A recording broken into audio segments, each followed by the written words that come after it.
ನಮಸ್ಕಾರ ಎಲ್ರಿಗೂ welcome back to ಶಾರಸುಧನ kitchen. ಅಡುಗೆ ಮನೆಯಲ್ಲಿ ಎಷ್ಟೇ ವೆರೈಟಿ ಅಡುಗೆ ಮಾಡಿದರೂ ಕೊನೆಯಲ್ಲಿ ಒಂದು ತುತ್ತು ಮೊಸರನ್ನ ತಿಂದರೆ ಸಿಗುವ ನೆಮ್ಮದಿನೇ ಬೇರೆ ಅಲ್ವಾ.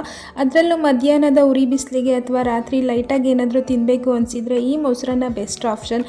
ಇವತ್ತು ನಾನು ಯಾವುದೇ ಬೆಂಕಿ ಅಥವಾ ಸ್ಟವ್ ಬಳಸದೆ ಕೇವಲ 5 ನಿಮಿಷದಲ್ಲಿ ದೇವಸ್ಥಾನದ ಪ್ರಸಾದ ರೀತಿಯಾಗಿ ಅತಿ ರುಚಿಯಾಗಿ ಮೊಸರನ್ನ ಮಾಡೋದು ಹೇಗೆ ಅಂತ ತೋರಿಸ್ಕೊಡ್ತಾ ಇದ್ದೀನಿ. ವಿಡಿಯೋನ ಸ್ಕಿಪ್ ಮಾಡದೆ ಕೊನೆ ತನಕ ನೋಡಿ. ಮೊದಲಿಗೆ ಒಂದು ಮಿಕ್ಸಿಂಗ್ ಬೌಲ್ಗೆ 1 ಬೌಲಷ್ಟು ಅನ್ನನ ಸೇರಿಸ್ಕೊಳ್ತಾ ಇದ್ದೀನಿ. ಮೊಸರನ್ನ ಮಾಡೋದಕ್ಕೆ ಅನ್ನ ತುಂಬ ಸಾಫ್ಟಾಗಿರಬೇಕಾಗುತ್ತೆ, ಹಾಗಾಗಿ ನಾನು ಒಂದು ಸೌಟಿನ ಸಹಾಯದಿಂದ ಈ ಅನ್ನನ ಚೆನ್ನಾಗಿ ಸ್ಮ್ಯಾಶ್ ಮಾಡ್ಕೊಳ್ತಾ ಇದ್ದೀನಿ. ಒಂದು ವೇಳೆ ನಿಮ್ಮ ಹತ್ರ ಉದ್ದುದ್ರಾಗಿರುವಂತಹ ಅನ್ನ ಏನಾದರೂ ಇದ್ದರೆ ನೀವು ಸ್ವಲ್ಪ ನೀರು ಹಾಕಿ ಬಿಸಿ ಮಾಡ್ಕೊಳ್ಳಿ, ಆವಾಗ ಚೆನ್ನಾಗಿ ಸ್ಮ್ಯಾಶ್ ಮಾಡ್ಕೊಳ್ಳೋಕ್ಕೆ ಈಸಿಯಾಗಿ ಬರುತ್ತೆ. ನೀವು ನೋಡ್ತಾ ಇರ್ಬೋದು ಅನ್ನ ಎಷ್ಟು ಚೆನ್ನಾಗಿ ಸ್ಮ್ಯಾಶ್ ಮಾಡ್ಕೊಳ್ತೀವೋ ಈ ಅನ್ನ ಅಷ್ಟೇ ಚೆನ್ನಾಗಿ ಮೊಸರು ಜೊತೆ ಹೊಂದ್ಕೊಂಡು ಮೊಸರನ್ನದ ಟೇಸ್ಟು ತುಂಬಾ ಚೆನ್ನಾಗಿರುತ್ತೆ. ಒಂದ್ಸಲ ಈ ರೀತಿಯಾಗಿ ಟ್ರೈ ಮಾಡಿ ನೋಡಿ.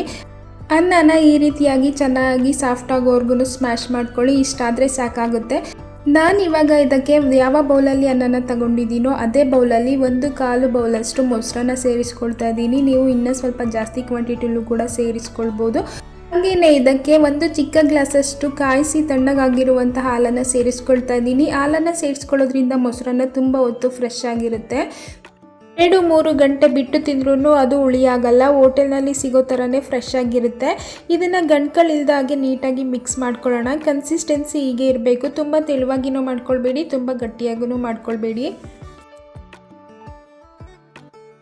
ಈ ರೀತಿಯಾಗಿ ಎಲ್ಲನೂ ಚೆನ್ನಾಗಿ ಮಿಕ್ಸ್ ಮಾಡ್ಕೊಳ್ಳಿ. ಈಗ ಇದಕ್ಕೆ ರುಚಿಗೆ ತಕ್ಕಷ್ಟು ಉಪ್ಪನ್ನು ಸೇರಿಸ್ಕೊಂಡು ಒಂದ್ಸಲ ಚೆನ್ನಾಗಿ ಮಿಕ್ಸ್ ಮಾಡ್ಕೊಳ್ತಾ ಇದ್ದೀನಿ.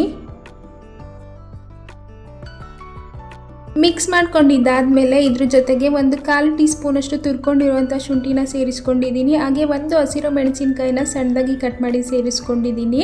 ಶುಂಠಿ ಹಾಕೋದ್ರಿಂದ ಜೀರ್ಣಕ್ರಿಯೆಗೆ ತುಂಬಾ ಒಳ್ಳೆಯದು. ಹಾಗೆ ಈ ಮೊಸರನ್ನದ ಸ್ಮೆಲ್ ಅಂತೂ ತುಂಬಾ ಚೆನ್ನಾಗಿ ಬರುತ್ತೆ. ಇದೆರಡನ್ನೂ ಸೇರಿಸಿದ್ಮೇಲೆ ಒಂದ್ಸಲ ಚೆನ್ನಾಗಿ ಮಿಕ್ಸ್ ಮಾಡ್ಕೊಳ್ಳೋಣ. ಯಾರಾದರೂ ಹೊಸದಾಗಿ ನಮ್ಮ ವಿಡಿಯೋನ ನೋಡ್ತಾ ಇದ್ದರೆ ನಮ್ಮ ಚಾನಲ್ನ ಸಬ್ಸ್ಕ್ರೈಬ್ ಮಾಡಿಕೊಂಡು ಸಪೋರ್ಟ್ ಮಾಡಿ. ಹಾಗೆ ಇದ್ರ ಜೊತೆಗೆ ನಾನಿಲ್ಲಿ 2 ಟೇಬಲ್ ಸ್ಪೂನಷ್ಟು ತುರಿದಿರುವಂಥ ಕ್ಯಾರೆಟನ್ನು ಸೇರಿಸ್ಕೊಳ್ತಾ ಇದ್ದೀನಿ. ಹಾಗೆ ಸ್ವಲ್ಪ ಸಣ್ಣದಾಗಿ ಕಟ್ ಮಾಡ್ಕೊಂಡಿರುವಂಥ ಕೊತ್ತಂಬರಿ ಸೊಪ್ಪನ್ನು ಸೇರಿಸ್ಕೊಳ್ತಾ ಇದ್ದೀನಿ. ನೀವು ಇದ್ರ ಜೊತೆಗೆ ದಾಳಿಂಬೆ ಮತ್ತು ದ್ರಾಕ್ಷಿ ಹಣ್ಣನ್ನು ಕೂಡ ಸೇರಿಸ್ಕೊಳ್ಬೋದು. ಇದೆರಡನ್ನೂ ಸೇರಿಸಿದ್ಮೇಲೆ ಒಂದ್ಸಲ ಚೆನ್ನಾಗಿ ಮಿಕ್ಸ್ ಮಾಡ್ಕೊಳ್ಳೋಣ. ನೋಡ್ತಾ ಇದ್ರೇ ತಿನ್ನಬೇಕು ಅನ್ನಿಸ್ತಾ ಇದೆ ಅಲ್ವಾ. ತುಂಬಾ ಕ್ವಿಕ್ಕಾಗಿ 5 ನಿಮಿಷದಲ್ಲಿ ಹೋಟೆಲ್ ರುಚಿಯಲ್ಲಿರುವಂತಹ ದೇವಸ್ಥಾನದ ಪ್ರಸಾದದ ರುಚಿಯಲ್ಲಿರುವಂತಹ ಮೊಸರನ್ನ ರೆಸಿಪಿ ರೆಡಿಯಾಗೋಯಿತು. ಖಂಡಿತವಾಗ್ಲೂ ಮಿಸ್ ಮಾಡದೆ ನೀವು ಒಂದ್ಸಲ ಈ ರೆಸಿಪಿನ ಟ್ರೈ ಮಾಡಿ. ನಿಮಗೆ ಈರುಳ್ಳಿ ಹಾಕೋದಕ್ಕೆ ತುಂಬ ಇಷ್ಟ ಇದ್ದರೆ ಈ ಟೈಮಲ್ಲಿ ಸಣ್ಣದಾಗಿ ಹೆಚ್ಚಿ ಈರುಳ್ಳಿನೂ ಕೂಡ ಸೇರಿಸ್ಕೊಳ್ಬೋದು. ಇದಕ್ಕೆ ಬೇಕಿದ್ರೆ ನೀವು ಸಾಸಿವೆ, ಕರಿಬೇವಿನ ಸೊಪ್ಪು, ಒಣಮೆಣಸಿನ್ಕಾಯಿನ ಸೇರಿಸಿ ಒಗ್ಗರಣೆನ ಕೂಡ ಮಾಡ್ಕೊಳ್ಬೋದು. ಹೀಗೆ ತಿನ್ನೋಕ್ಕೂ ತುಂಬಾ ಟೇಸ್ಟಿಯಾಗಿರುತ್ತೆ. ನೀವು ಕೂಡ ಈ ರೀತಿ ಒಂದ್ಸಲ ಮನೇಲಿ ಟ್ರೈ ಮಾಡಿ ನೋಡಿ. ಹೇಗಿತ್ತು ಅಂತ ಕಮೆಂಟ್ ಬಾಕ್ಸ್ನಲ್ಲಿ ತಿಳಿಸಿ. ಈ ವಿಡಿಯೋ ಇಷ್ಟ ಆಗಿದ್ರೆ ಲೈಕ್ ಮಾಡಿ, ಶೇರ್ ಮಾಡಿ. ಹಾಗೆ ನಮ್ಮ ಚಾನಲ್ನ ಸಬ್ಸ್ಕ್ರೈಬ್ ಮಾಡಿಕೊಂಡು ಸಪೋರ್ಟ್ ಮಾಡಿ.